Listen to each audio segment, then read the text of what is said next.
여러분 혹시 아기 태어나기 전에 이름을 미리 지어 본 적이 있으십니까? 요즘에는 출생 이전에 성별을 미리 아는 경우도 있지만 예전에는 전혀 알 수가 없었습니다. 저희 집 큰아이 태중에 있을 때 이야기입니다. 느낌이었는지 소원이었는지 잘 모르겠습니다만 아들인 것 같았습니다. 어르신들도 말씀하셨습니다. 척 보면 알아. 아들이야 아들 분명해. 그렇게 말했습니다. 그래서 남자의 이름을 지어놓고 기다렸습니다. 그런데 딸이 나왔습니다. 헛다리를 짚은 셈입니다. 아이 아들을 기다렸는데 딸이 나왔으니까 민망했죠. 얼마나 겸연쩍었는지. 그래서 미리 이름을 지어놓는 게 아니구나 싶었습니다. 부랴부랴 여자아이의 이름을 짓느라고 법석을 피웠던 기억이 납니다. 그런데 본문을 보니까 예수님은 어땠나요?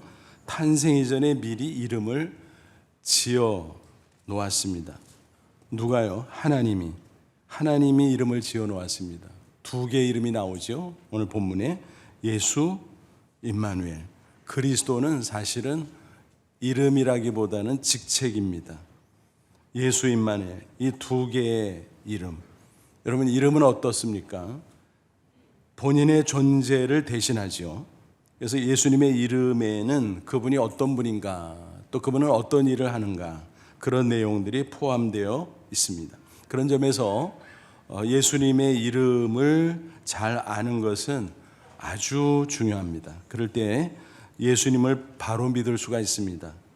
또 예수님께서 주신 은혜가 무엇인가 정확하게 알 수가 있습니다. 성탄절이 가까운 이 대강절에 다시 한번 예수님의 이름의 뜻이 뭔가 깊이 묵상하며 또 살펴볼 수 있기를 바랍니다. 그래서 바른 믿음을 세우고 예수님이 주신 풍성한 은혜를 받아 누리는 저와 여러분 다 되시기를 주님의 이름으로 축원합니다.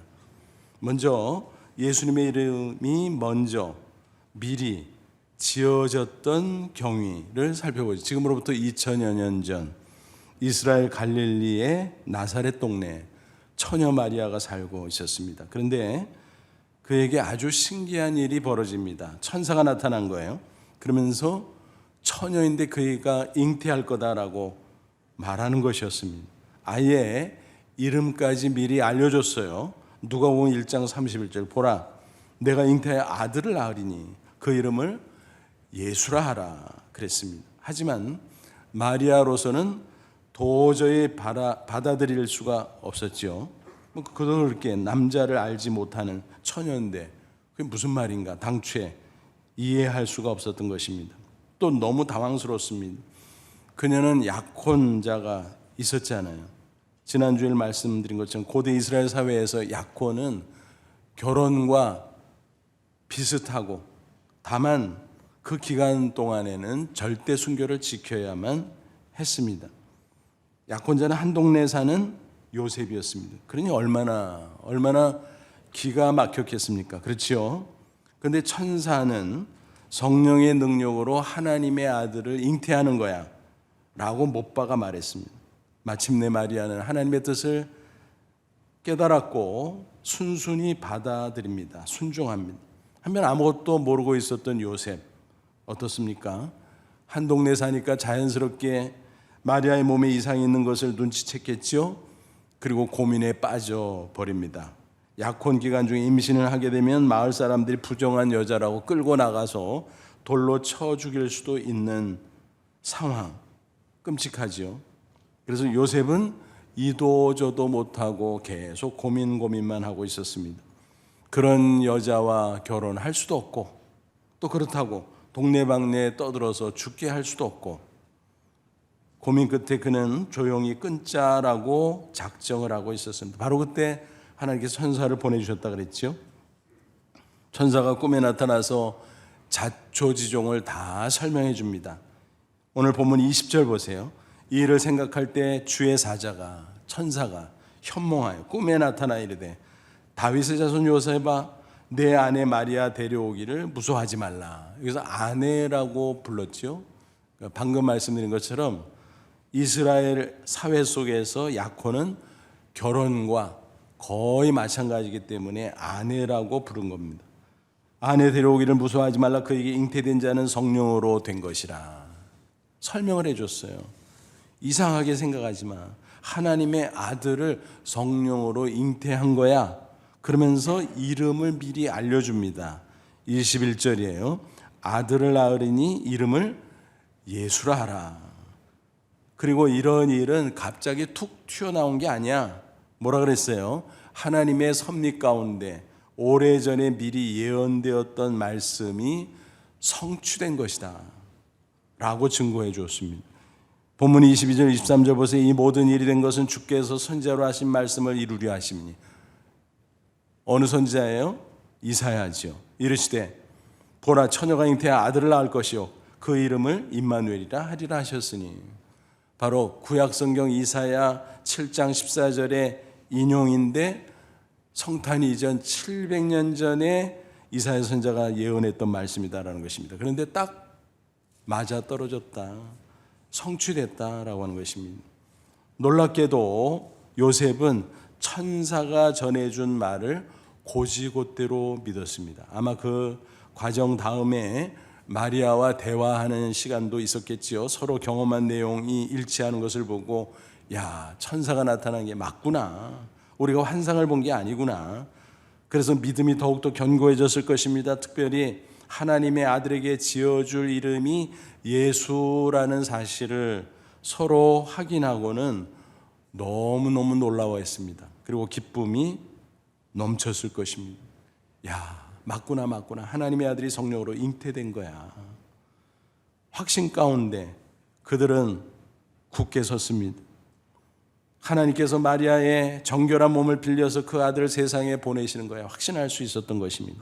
요셉은 즉시 마리아를 보호하기 위해서 자기 집으로 데려오지요. 그리고 마리아가 아기를 낳기까지 동침하지 않고 순결을 지키게 됩니다. 이런 과정을 쭉 보면 야, 마리아 대단해. 많은 사람들이 마리아의 믿음을 칭송합니다. 어떻게 그 처녀의 몸으로, 그때 뭐 나이로 치면 13세, 14세 그 정도밖에 안 됐을 거예요.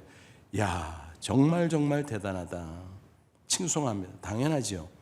근데 사실은요, 요셉의 믿음도 그에 못지 않다는 사실입니다. 그런 기가 막힌 상황에서 어떻게 마리아의 잉태 사실을 100% 확신했을까? 또 마리아를 그렇게 데려올 수 있었을까? 정말 놀랍지요. 그래서 종교개혁자 마르틴 루터는 이런 말을 했습니다. 성탄에 있어서 가장 큰 기적은 마리아가 잉태한 것이 아니라 요셉이 그것을 온전히 믿은 것이었다. 어떻게 생각하십니까? 일리가 있잖아요. 그렇죠. 어떻게 그런 상황에서 믿었을까? 요셉은 약혼자로서 자신의 인생의 송두리째 망가질 수도 있는 그 위험한 상황이었지만 그 모든 것을 감수하고 받아들였다니, 여러분 정말 대단한 믿음 아니겠습니까? 그런 점에서 이런 생각을 한번 해봅니다. 요셉도 그런 기가 막힌 상황에서 동정녀의 잉태를 믿었는데 다른 그 어느 누구가 믿지 못하겠나라는 것입니다. 잘 생각해 보세요. 유명한 코미디언이었던 고 구봉서 장로님의 일화입니다. 연예인교회, 지금 예능교회로 바뀌었죠. 그 교회가 시작될 때의 이야기입니다. 고 하용조 목사님이 전도사 시절이었는데 연예인 몇 명과 함께 성경 공부를 하고 있었습니다. 그런데 어느 날 마태복음 1장을 공부하는 날이었습니다. 참가자 중에 한 사람이 꼬치꼬치 따지고 드는 것이었습니다. 어떻게 처녀가 혼자서 아기를 낳아요? 말도 안 돼. 그게 말이 돼요? 이런 황당무계한 이야기를 믿으라고요? 강요하지 마세요. 뭐 이런 식으로 물고 늘어지는 것이었습니다. 그러니까 진도를 나갈 수가 없었어요. 성경 공부 진행이 불가능해지는 아주 난감한 상황이 됐습니다.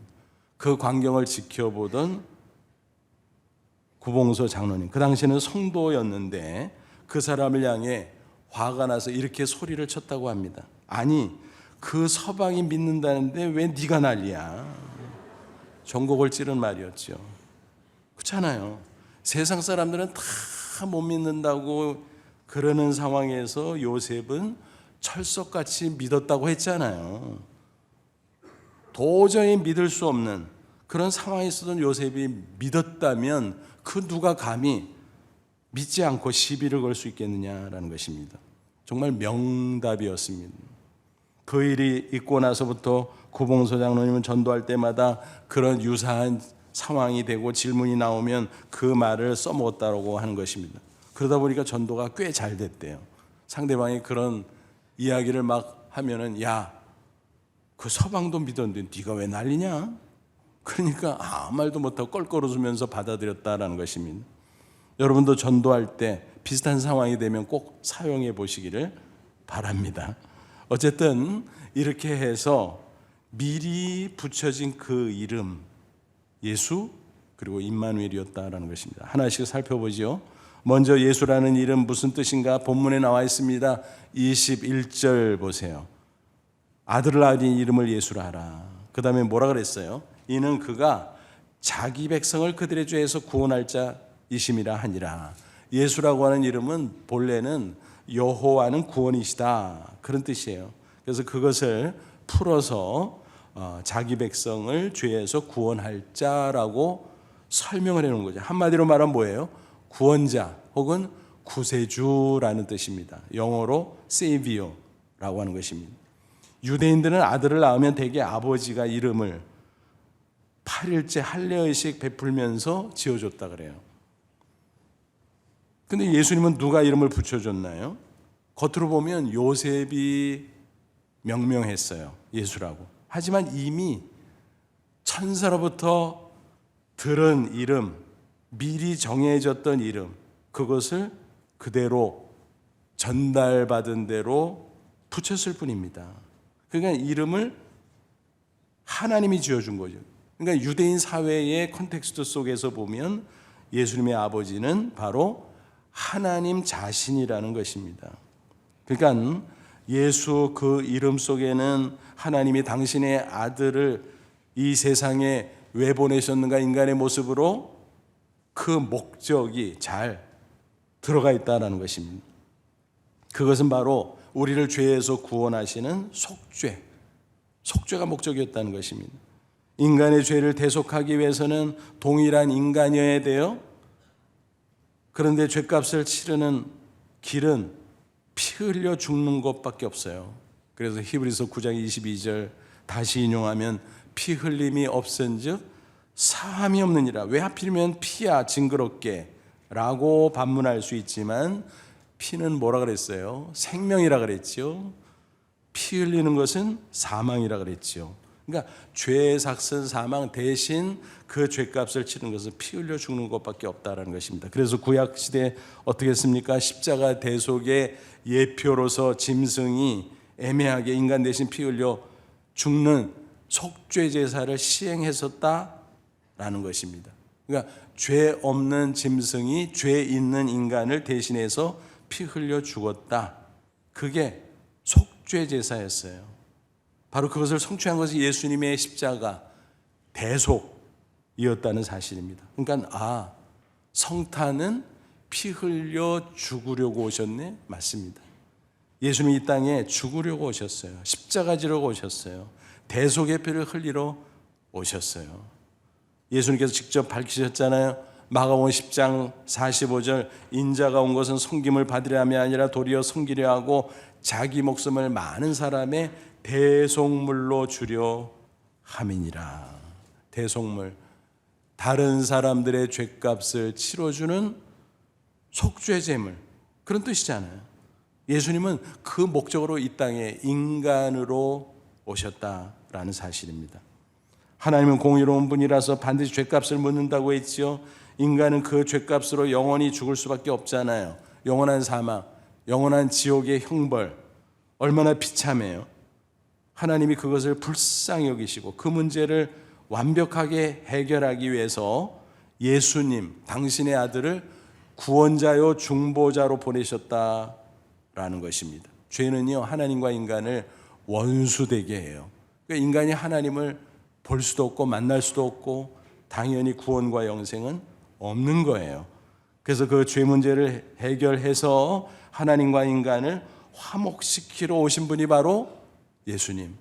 그래서 예수님은 구원자요 중보자다라는 것입니다. 디모데전서 2장 5절 증거합니다. 하나님은 한 분이시요 또 하나님과 사람 사이에 중보자도 한 분이시니 곧 사람이신 사람으로 오신 그리스도 예수라 그랬습니다. 이런 역할을 하려니까 예수님이 죄 없는 인간으로 오셔야 했고 인간의 몸을 빌어야 했는데 통상적인 남녀 관계를 통해서 인간으로 온다면 원죄 오염을 막을 수 없다 그랬잖아요. 그래서 정결한 처녀 마리아, 그것도 굳이 약혼 기간에 있는 마리아를 선택하셨다라고 하는 것입니다. 그러니까 구원을 위해서는 오직 예수, 다른 길이 없습니다. 오직 예수 십자가, 다른 길이 없습니다. 그래서 베드로 사도는 이렇게 증거했잖아요. 베드로전서 1장 18, 19절 너희가 알거니와 너희 조상이 물려준 헛된 행실에서 대속함을 받은 것은 은이나 금같이 없어질 것으로 된 것이 아니에요. 그러니까 인간의 어떤 방식으로도 안 된다라는 거예요. 오직 흠없고 점없는 어린 양 같은 그리스도의 보배로운 피로 된 것이니라 십자가 대속의 피 흘림으로서만 가능하다라는 것입니다. 이런 이야기가 있어요. 물론 지어낸 것이겠죠. 평생 동안 교회와 가정과 사회에서 여러 가지 많은 좋은 일을 하고 공적을 남긴 사람이 있었어요. 세월이 흘러서 그가 죽게 됐어요. 천국 문 앞에 이르게 됐는데 당당하게 천국 문을 통과하려고 하는데 천사가 제지하는 거예요. 잠깐 통과하기 전에 확인할 게 있어.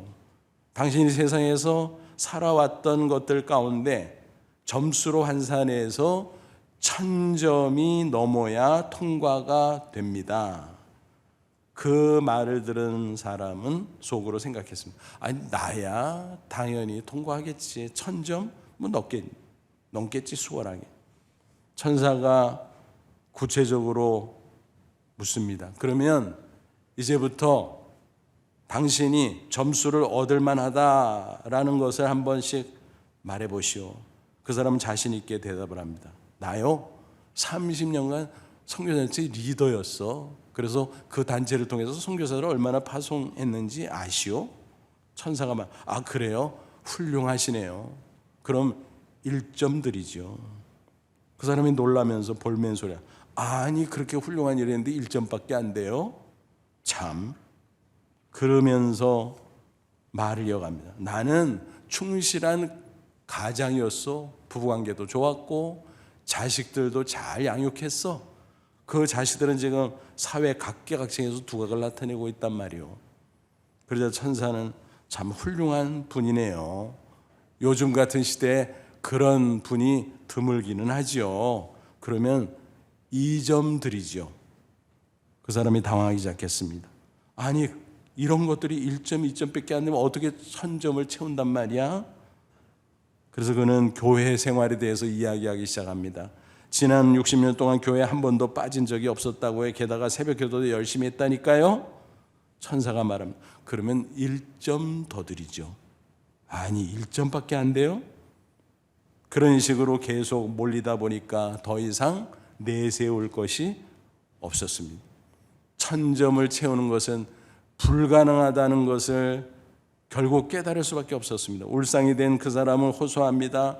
그래도 좀 봐주세요. 제발 봐주세요.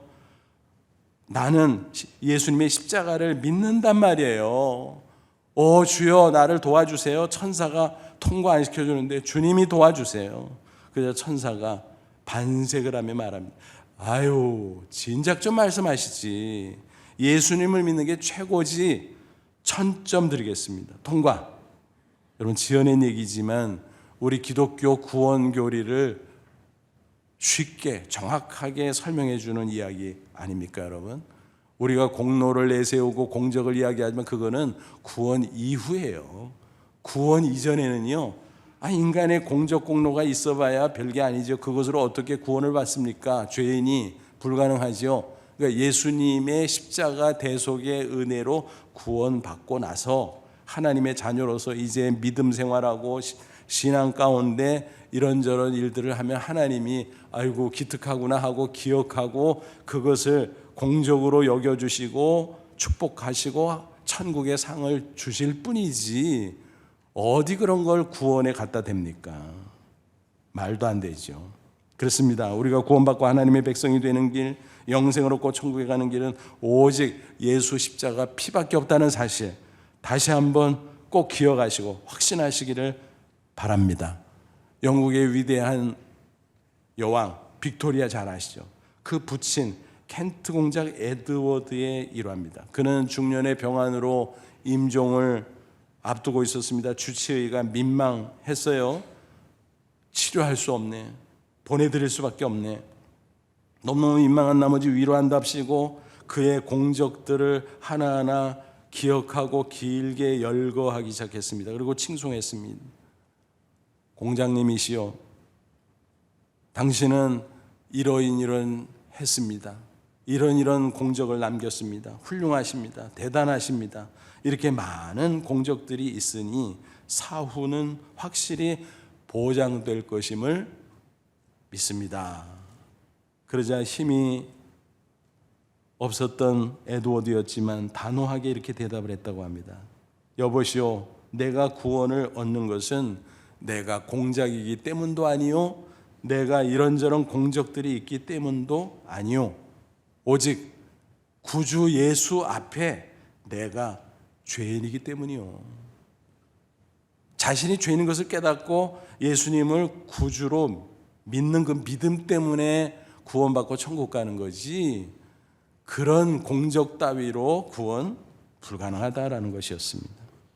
아무쪼록 구주 성탄을 기다리는 이 대강절에 오직 예수만이 나의 구원자라는 사실을 재확인하며 구원의 확신 가운데 기쁨과 감사로 넘치는 저와 여러분 되시기를 축원합니다.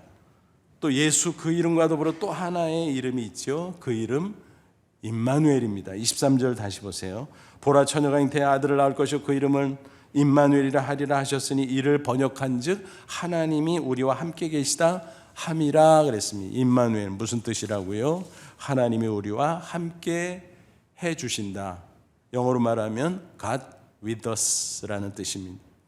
그러니까 예수님이 보이는 하나님으로 이 세상에 오셔서 사람들과 함께 사셨다라는 것입니다. 이런 사실을 사도 요한은 이렇게 증거했습니다. 요한복음 1장 18절, 본래 하나님을 본 사람은 없으되 아버지의 품속에 있는 독생하신 하나님이 나타내셨느니라. 그렇죠. 인간의 육안으로 하나님을 어떻게 봅니까? 못 보죠. 그러니까 하나님이 없다 그래요. 하나님을 알아보지도 못해요. 하나님을 만날 수도 없어요. 그래서 하나님이 독생하신 하나님, 독생자 예수 그리스도를 이 세상에 보내셨다라고 하는 것입니다. 예수님을 통해서 보라고, 예수님을 통해서 알라고, 예수님을 통해서 하나님을 만나라고 그런 거죠. 그런데 한 번은 제자 빌립이 예수님께 아유 답답해 죽겠어요, 하나님 좀 보여주세요 라고 요구를 한 적이 있었죠. 그때 예수님이 뭐라고 말씀하셨나요? 요한복음 14장 9절 예수께서 이랬을 때 빌립아, 내가 이렇게 오래 너희와 함께 있을 때 내가 나를 알지 못하느냐? 나를 본 자는 아버지를 보았거늘 어찌하여 아버지를 보이라 하느냐? 하나님을 볼 수 없으니까 보이는 하나님으로 예수님이 육신을 입고 이 세상 인간으로 오셨건만, 그래서 그들과 함께 해주셨잖아요. 3년 반가량, 그지요? 말씀도 해주셨고 이적들도 보여주셨고 또 여러 가지로 도와주셨고, 그러면 와, 이 예수님이 하나님의 아들이네. 그러니까 하나님이 이런 분이구나. 예수님을 통해서 하나님 아버지를 만날 수 있는, 이렇게 돼야 되는데, 아니 기껏 그런 모습으로 예수님께서 보여주시고 보여주셨건만 세상에 그렇게 오랜 시간이 흘렀는데 예수님에게 하나님 보여달라고 누가 답답했을까요? 빌립이 답답한 게 아니라 예수님이 답답하셨을 거예요. 인간으로 오셨던 예수님은 마침내 십자가에 피 흘려 죽으셨습니다. 그리고 부활하셨습니다. 그리고 승천하셨습니다. 그러면 더 이상 이 세상의 인간들과 함께 할 수 없는가? 그거는 아니죠. 예수님은 승천하신 후 당신을 대신해서 성령을 보내주셨습니다. 십자가 지시전부터 미리 약속하셨던 바예요. 요한복음 14장 16절 내가 아버지께 구하겠으니 그가 또 다른 보혜사를 너에게 주사 영원토록 너희와 함께 있게 하시니, 보혜사는 옆에서 도와주는 분, 그런 뜻이에요. 영어 성경 보면 번역본에 따라서 카운슬러, 헬퍼 뭐 등등으로 그렇게 번역을 하는데 우리말 성경이 최고 번역이라고 생각합니다. 보혜사, 보호해 주시고 은혜 베푸시고 가르쳐 이끌어 주시고, 보혜사예요. 근데 그 앞에 수식어 또 다른, 영어 성경은 another라고 했어요. 무슨 말인지 그 정확한 뜻을 아시지요? 어떤 게 하나가 있는데 동일한 게 또 하나 있을 때 another를 붙이지 않습니까? 그러니까 보혜사가 이미 있다는 거예요. 근데 성령님이 또 다른 보혜사로 오실 거라는 거예요. 그럼 이미 있는 보혜사는 누구예요? 예수님 자신이에요. 그렇잖아요. 육신을 입고 인간으로 오셔서 제자들과 함께 하셨어요. 임마누엘이죠. 그죠? 그래서 그들을 가르쳐 주시고 이끌어 주시고 도와주시고 그랬잖아요. 보혜사로. 그러네. 근데 부활 승천한 후에는 육신적으로 그렇게 할 수 없으니 그 대신 하나님이 여기신 성령님을 보혜사, 또 다른 보혜사로 보내주시겠다 약속하셨는데 정말 그렇게 됐죠. 그러니까 정리하면 성령은 또 다른 보혜사, 다른 말로 하면 뭐예요? 또 다른 예수, 또 다른 임마누엘이라고 표현할 수 있다는 것입니다. 그렇습니다. 예수님의 십자가 대속의 피로 우리를 죄와 사망에서 구원해 주실 뿐만이 아니라 하나님의 자녀 백성된 우리를 홀로 버려두지 않습니다. 방치하지 않습니다. 험악한 세상에서 이렇게 방치된다면 우리는 정말 너무 힘들지요. 큰일 나지요. 주님은 그렇게 하지 않습니다. 천국에 들어가는 그 마지막 순간까지 함께 해주시겠다고 약속하셨어요. 언제 어디서 무엇을 하든지 함께 해주시겠다, 도와주시겠다 약속하셨어요. 승천하실 때 분명히 약속해 주셨잖아요. 마태복음 28장 20절 볼지어다 내가 세상 끝날까지 너희와 항상 함께 있으리라. 이상해요. 부활한 몸으로 쫙 하늘로 올라가면 멀어지는 것 같은데 세상 끝날까지 항상 함께 있으시겠다고? 이게 뭔 말이야? 우리는 알죠. 예수님 대신 보혜사 성령을 보내주심으로 성부, 성자, 성령 삼일체 하나님 동일하신 분이므로 성령을 통해서 예수님이 여전히 임마누엘 해주시겠다라는 말씀인 것입니다. 그렇습니다. 우리가 언제 어디서 무엇을 하든지 예수님은 지금도 성령을 통해서 임마누엘 함께 해준다는 사실을 믿으시기 바랍니다. 따라서 우리는 세상을 두려워할 필요가 없습니다. 요한일서 4장 4절 증거합니다. 자녀들아 너희는 하나님께 속하였고 또 그들을 이겼나니 그들은 세상의 악한 것들, 세상의 온갖 것들이에요. 이는 너희 안에 계신 이가 성령이 또 다른 보혜사 성령이 세상에 있는 자보다 세상에 이런저런 큰 문제 별의별 일들이 다 있지만 그거보다 크심이라 전능하신 하나님이니까 당연하지요. 인생 살면서 세상에서 이런저런 문제 때로는 태산 같은 것들이 우리 앞을 가로막잖아요. 얼마나 겁나요? 얼마나 힘들어요? 하지만 임마누엘 예수님이 그 큰 문제보다 훨씬 더 크신 분위기에 우리가 확신할 수 있다면 전혀 두려워하지 않을 수 있다는 것입니다. 히브리 기자가 외쳤습니다. 히브리서 13장 5절 그가 친히 말씀하시기를 내가 결코 너희를 버리지 아니하고 너희를 떠나지 아니하리라 하셨느니라. 결코 버리지 않고 결코 떠나지 않고 항상 임마누엘 하시겠다는 약속 주셨습니다. 오래전에 우리 교회에 오셔서 간증도 하시면서 말씀을 전해주신 안일남 장로님이라는 분이 계세요. 그분은 대학생 시절부터 지금까지 50여 년 가까이 청각장애인, 농인이라 그러죠. 농인 선교 사역을 해오시는 분입니다. 직업은 정신과 전문 의세요. 의사 선생님이죠. 근데 제가 이렇게 지켜보니까 청각장애인 농인 선교 사역을 더 열심히 하시는 것 같아요. 의사 일보다 더 즐거워하시면서 더 열심히 하시는 것 같아요. 사연이 있었습니다. 초등학생 시절에 뇌종양이 생겼어요. 제거하는 수술을 받아야 되는데 그때는 의술이 지금처럼 이렇게 많이 발달되기 전이잖아요. 그 당시에는 뇌수술을 받다가 많은 사람이 죽던 시절이었다고 합니다.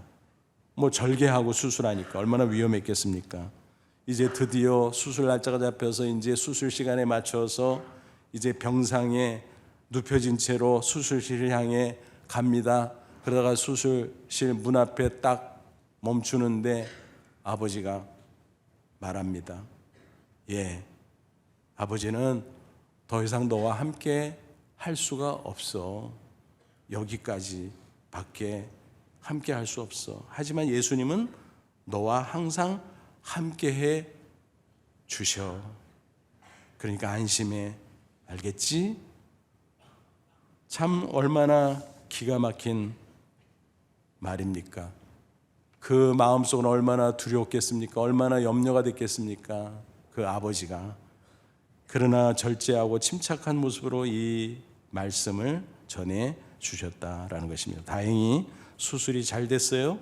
건강을 회복하고 열심히 공부했습니다. 그리고 의대생이 됐습니다. 대학생이 되고 신앙이 성숙해지는 가운데 생각해 보니까 그 어린 시절 하나님의 은혜였구나. 그 은혜 무엇으로 보답할까? 내가 의사가 되어서 아픈 사람들 많이 도와주는 일도 당연히 해야 되겠지만 그보다 더 어려운 사람들은 없을까? 그러다가 청각장애인 농인들을 만나게 되었다는 것입니다. 그래서 그때부터 농인 선교 사역을 해왔고 사단법인 영농회라는 그 선교단체를 설립하고 지금까지 아름다운 사역을 열심히 해오고 있습니다. 저는 그분의 간증을 들으면서 그런 생각을 했어요. 그 아버님이 정말 훌륭하신 분이다. 그렇잖아요. 자녀에게요 임마누엘 신앙을 심어준 거예요. 그 어려운 순간에 억만금을 물려준 것보다 더 좋은 것을 주신 것입니다. 제가 자주 드리는 말씀이 있잖아요. 우리가 부모로서 자손들에게 재산을 물려주는 거 조금 주는 거라 그랬잖아요. 공부시키는 걸 조금 더 주는 거. 그런데 하나님 신앙을 전수해 주는 것은 전부를 주는 것이다. 그렇잖아요. 우리가 부모로서 자손들을 위해서 어느 정도까지 할 수 있겠어요? 얼마까지, 어느 때까지 할 수 있겠어요? 어느 정도 딱 하면 그 이상은 못해요. 그 이상은 못해요.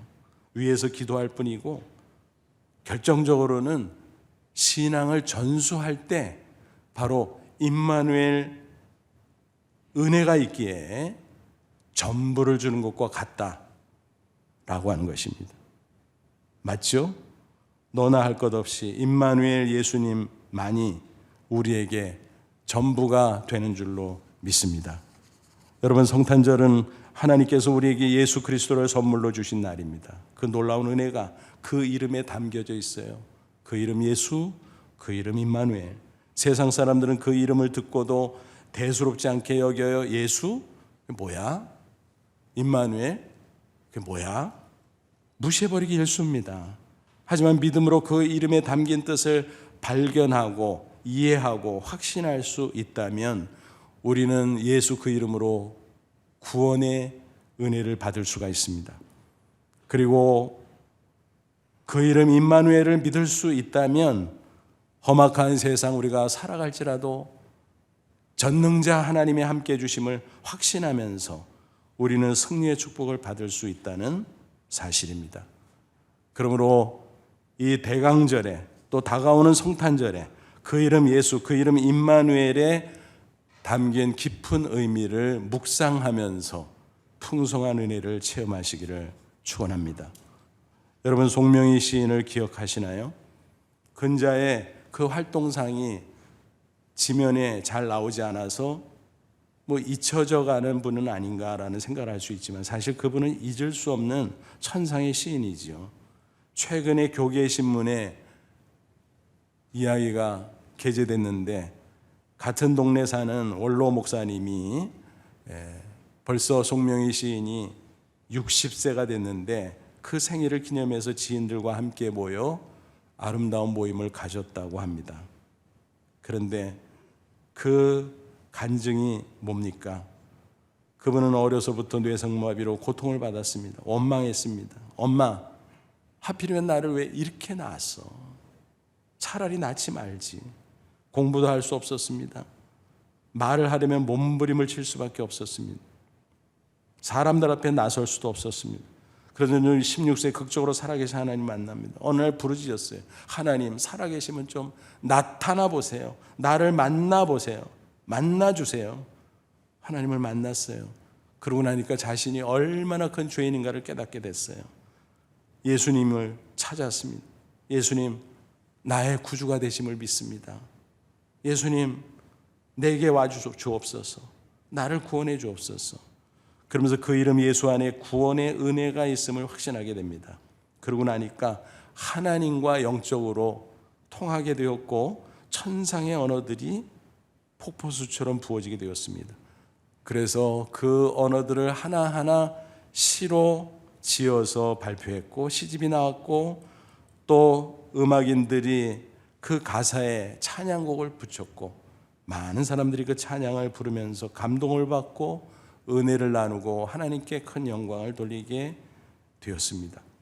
그러면서 한창 때는 국내외를 순회하면서 수천의 집회를 인도하면서 예수 그리스도를 증거하기도 했습니다.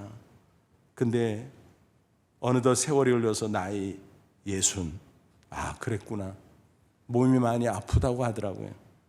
본래 아픈데 더 아프다니 마음이 좀 그랬습니다. 그럼에도 죽음조차 두려워하지 않고 믿음으로 여전히 승리하고 있다는 아름다운 이야기를 신문기사에서 볼 수 있었습니다. 과연 그 힘이 어디서 나오는 걸까? 바로 그 이름 예수, 그 이름 임마누엘에서 나오는 줄로 믿습니다. 송명희 시인의 초기시 가운데 그 이름이라는 제목의 시가 있어요. 찬양곡으로도 만들어졌죠. 소개해드리겠습니다. 한번 한 대목 한 대목 음미해 보시기를 바랍니다. 예수 그 이름 나는 말할 수 없네. 그 이름 속에 있는 비밀을, 그 이름 속에 있는 사랑을, 그 사랑을 말할 수 없어서 그 풍부한 표현 못해서 비밀이 되었네. 그 이름 비밀이 되었네.